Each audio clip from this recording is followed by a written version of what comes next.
হ্যাঁ বলো কি হয়েছে? এবার কথা বলছি। পুরি বাবা, এত খেলা তোমাদের?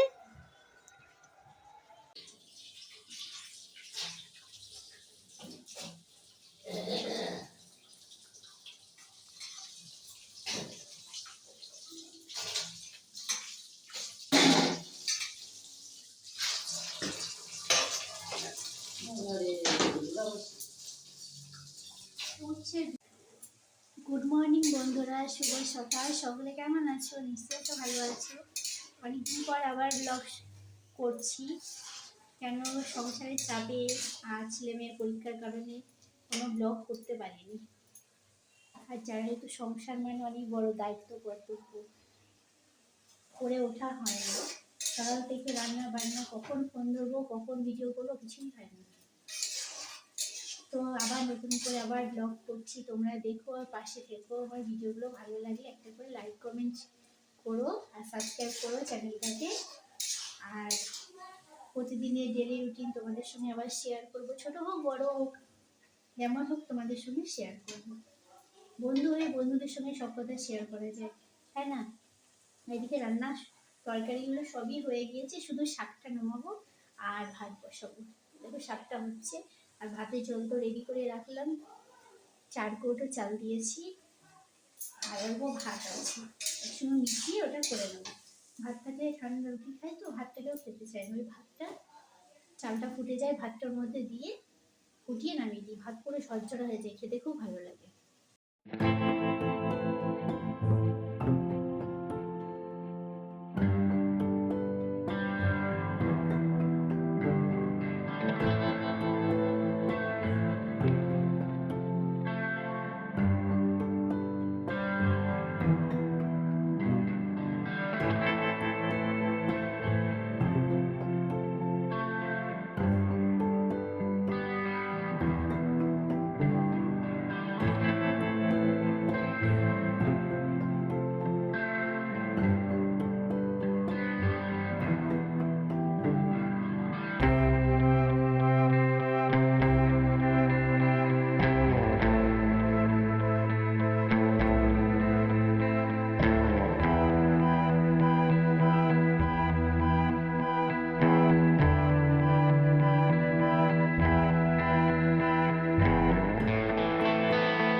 বন্ধুরা আজকে কি রান্না করছি দেখো।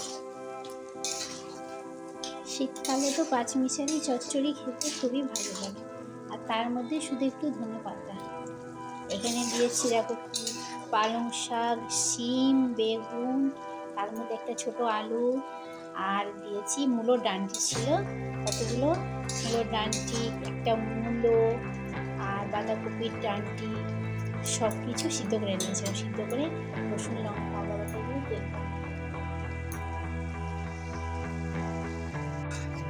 রাজ বেরোলো যে এক্ষুনি। আর দেখো রান্না করেছি ফুলকপি আলুর তরকারি, টেস্টি টেস্টি টমেটো দিয়ে, একদম মাংসের মতো করে মশলা দিয়েছি, ফুলকপিটা করে রেখেছি। আর কি করেছি দেখবে, এই দেখো ধনেপাতা দিয়ে, টমেটো, ধনেপাতা, ফুলকপি, গাজর, মটরশুঁটি দিয়ে করেছি মুগ ডাল। একেবারে এমন টেস্ট হয়েছে, মানে মনে হচ্ছে কি চেটে ফুটে খাবো। আর আমার তো আছেই চচ্চড়ি, মেয়ের ছেলেমেয়ের আগে ফেভারিট রান্না। মেয়ে শাক খাবে, ছেলে খাবে না। ছাদে চলে এলাম কাপড়গুলো তুলতে, চুলটা এখনো শুকায়নি, কাপড়গুলো তুলবো, তুলে এখন নিজে ভাঁজ করে রাখবো। এখন বাজে 3:45 বাজে। আজকে আর ঘুমটা হলো না, কেন একটু প্রচণ্ড গ্যাস হয়েছে, চুলটা ভালো লাগছে না। কাপড়গুলো সব মেলে রেখেছি, এখন তুলে নেবো। রোদের তাপটা হালকা হালকা আছে, ছাদে রোদটা চলে গিয়েছে, রোদটা নেই। আর আমার গাছে দুটো বেগুন হয়েছিল, একটা পচে পড়ে গিয়েছে কালকে, আর একটা আছে তাও এইটুকুনি, বাড়ছে না। সিম হয়েছে, কতগুলো সিম হয়েছে, কিন্তু সিম গাছে পোকা হয়েছে খুব। বেগুন গাছে পোকা চলে গিয়েছে, কিন্তু বেগুন গাছে এখনো ফুল ধরছে, ছোটো ছোটো হলেও গাছের জিনিস তো দেখতে ভালো লাগে। দেখাচ্ছি দাঁড়াও তোমাদের ব্যাক ক্যামেরায়। এই দেখো, দেখেছি বেগুনের সাইজটা, আর গাছগুলোয় ফুল হচ্ছে এখনো। এই দেখো, এই দেখো, এই গাছগুলোয় ফুল আছে, সব গাছগুলো একটা একটা করে ফুল আছে। আর এই গাছগুলোতেও ফুল হয়েছে, এমনি ফুল গাছগুলোকে দেখো কেমন। আর আমার সিম গাছটা দেখো, দেখো সিম ধরেছে, কিন্তু দেখো সিমগুলো সব পোকা হয়েছে, সব ফুল ধরেছে। আর বড় বড় কটা সিম আছে, দেখাচ্ছি। এই দেখো, আর এইগুলোতে সিমগুলোতে সব সিমের পোকা। এগুলো চলে যাবে, রোদে তার থাকলে আবার চলে যায় দেখি এক সময়, উড়ে উড়ে। কাপড়গুলো তুলবো। দেখো, এই টবগুলো সেই ভেন্ডি গাছ লাগিয়েছিলাম, সব মরে গিয়েছে, টপের মধ্যে হলো না কিছু, বড় বড় তো। আর এই বেগুনটা দেখি, বেগুনটা মনে হচ্ছে বাড়বে না, পেকে যাবে, তুলে নিতে হবে। তুলে মেয়েকে একটু ভেজে দেবো, খেয়ে শান্তি পাবে।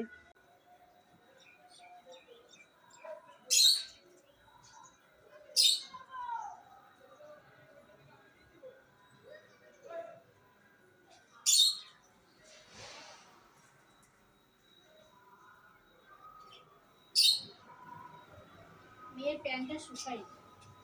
ওরে বাবা রে, এসেছি তো। পুকু করছিস কেন? পিক পিক করছিস? কাপড় তুলছি। পুচকু, পুচকু।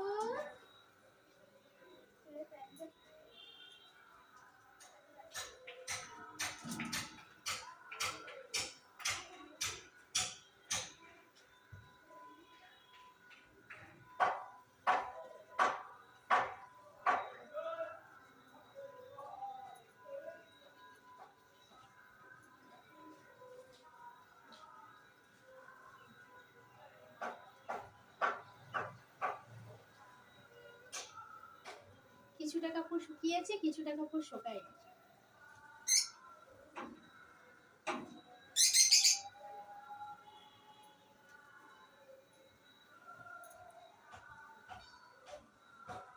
শুকনোগুলো তো সব তুলে নিলাম, এখন কিছুটা ভিজে কিছুটা মেলে দিলাম। আর শুকনোগুলো নিয়ে বালিশের কভারগুলো শুকিয়ে দিয়েছি, অনেকদিন পর কাচলাম। চাদরটাও কেচে নিলাম, আর প্রচণ্ড ময়লা হয়েছিল। আর এখন যাবো আবার 5টার সময়, মেয়ের আবার ম্যাডাম আসবে। কি হলো? ম্যাডাম আসছে। আরে বাবা রে, কি হলো? খেলা করো বাবু। মেয়ের ম্যাডাম আসবে, বই খাতা দেবো, চুল টুলগুলো হাঁচড়াবো, হাঁচড়িয়ে তারপরে কাপড় বালিশের কভারগুলো তো আবার লাগাতে হবে, এখনই কি লাগিয়ে নেবো। কি হলো? কথা বলছি তো। হ্যাঁ, করি বুবে, দেখো। ও পুচকু, তোমরাই তোমার আসল বন্ধু গো, কত কথা বলে ছাদে আসলে, জানো বন্ধুরা। এই দেখো, উপরেটা বেশি দুষ্টু। উড়ি বাবা, কি হলো? আচ্ছা বলো বলো, তোমরা কথা বলো, শুনছি, সর বলো, বন্ধুদের শোনাবো তোমাদের গল্প, বলো। কি হয়েছে, কি হয়েছে? খেতে তো দিয়েছে তোমাদের সকালে, কি হয়েছে? কি হয়েছে বলো, কথা বলো।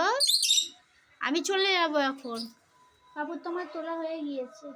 দেখ তোদের চিল্লানি দেখে, দেখ ওইদিকে ওরাও চিল্লা, ওরাও লাফাঝাপা করছে ওই পাশে পাখিগুলো।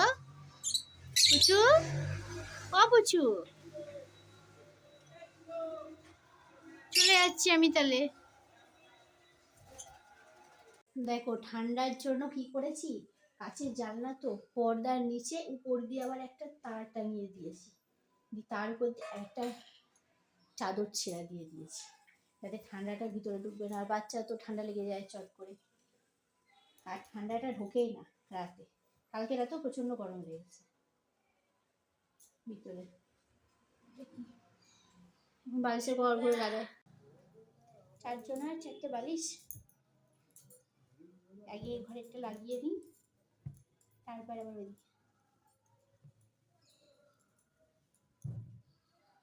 সকাল সকাল কাজ কি শুকিয়ে যায় তাড়াতাড়ি। আগে জানো বালিশে ওরা লাগাতে পারতাম না, বিয়ের পর পর এসে আবার আস্তে আস্তে আবার শিখেছি। কেন বাবার বাড়িতে কিছুই করিনি, লাগাতে পারতাম না, সে ও পরে কতক্ষণ যে লাগতো। সবাই তো বিয়ের পরই শেখে, ঠিক না? সব কিছু কি আর এক লাফে শেখা যায়? সংসারে ঢুকে আস্তে আস্তে সব কিছু।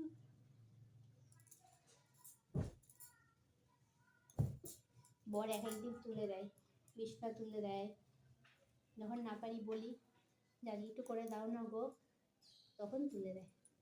আর না হলে কাজে চলে যায়। বউ তো আর বসে থাকে না, বাইরে কাজ না করলে ছেলে মেয়ের দায়িত্ব, সংসারের দায়িত্ব।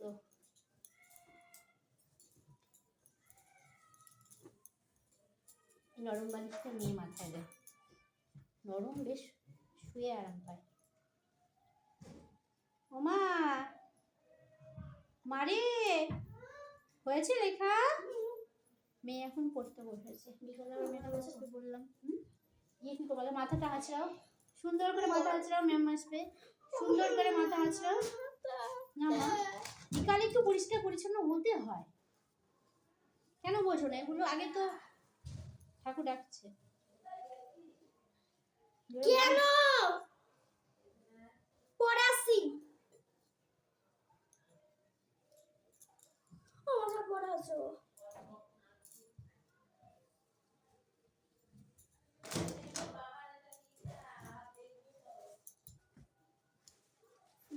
চলে সবটা নিয়ে চলে যায়। আজকে দুটো জিনিস এসছে অর্ডার, দুটো জিনিস অর্ডার করা ছিল, দুটো আসলো, দেখাচ্ছি তোমাদের তারা। হ্যাঁ আমি কি বলেছি তুমি পড়বে না?